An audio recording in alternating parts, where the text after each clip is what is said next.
ইসলাম গ্রহণের পর আপনি সবচেয়ে বড় কোন চ্যালেঞ্জের মুখোমুখি হয়েছিলেন, আর আপনার জন্য সবচেয়ে কঠিন কোনটি ছিল? আমার মনে হয় আমার পরিবার। জাপানিরা ইসলাম সম্পর্কে জানে না, হালাল হারাম কি তাও জানে না। যদিও আমার পরিবার আমাকে সহযোগিতা করেছে, তারা আমাকে একজন মুসলিম হিসেবে গ্রহণ করেছে, কিন্তু তারা তো আসলে জানে না। তাই তারা আমাকে অনেক কিছুই করতে বলে। যেমন আমার দাদা মারা গেলেন, এখন আমাকে তার ফিউনারেলে অংশগ্রহণ করতে হবে। আমি অবশ্য একটু তর্কই করেছিলাম, কারণ তখন আমি দিন পালনে একটু বেশি কঠোর ছিলাম। আমি তাদের বলেছিলাম আমি কোনো ফিউনারেলে আর অংশগ্রহণ করতে পারবো না, কারণ তারা অমুসলিম।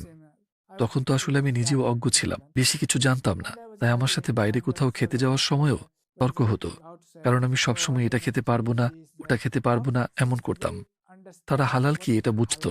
আমি শুকরের মাংস আর মদ খেতে পারবো না, শুধু মাছ আর শাকসবজি খেতে পারবো। এটা আমার বাবা মা জানেন। আর এসব ভালো মতো বুঝতে অনেক সময় লেগে গিয়েছিল। জাপানি মুসলিমরা প্রচন্ড রকম সংখ্যালঘু হওয়ার কারণে এই সমস্যা, কিন্তু বিষয়টা সময় সাপেক্ষ ছিল। এখন তারা আমার ব্যাপারটা বোঝেন, আলহামদুলিল্লাহ। যদিও এতদূর আসতে আমার মনে হয় প্রায় 10 বছর সময় লেগেছে। 10 বছর? হ্যাঁ, 10 বছর। গত সেপ্টেম্বরে যখন থেকে আমি ইমাম হয়েছি, এই জানুয়ারিতে, মানে 2 মাস আগে, প্রথমবারের মতো আমার বাবা নিজে থেকেই কোবে মুসলিম মসজিদে এসেছিলেন।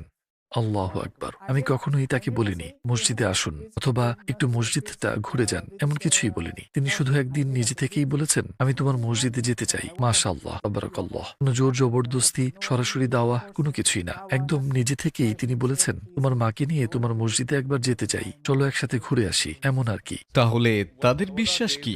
তারা কিসে বিশ্বাস করেন? কিছুই না আসলে, তারা নাস্তিক, কিছুই বিশ্বাস করেন না। আসলে নাস্তিকদেরকে ইসলামের দাওয়াত দেওয়াই সবচেয়ে কঠিন হয়। এখানে ব্যাপারটা ইউরোপের মতো না, অথবা খ্রিস্ট ধর্ম বা ইহুদি ধর্মের মতও না। কারণ নাস্তিকরা কোনো কিছুই বিশ্বাস করে না, মানে কোনো স্রষ্টাতেই বিশ্বাস করে না। তাদেরকে আমাদের যুক্তি দিয়ে বোঝাতে হয়। কোনো কোরআনের আয়াত বা হাদিসও বলা যায় না, যেমনটা খ্রিস্টান বা ইহুদিদের ক্ষেত্রে করা যায়।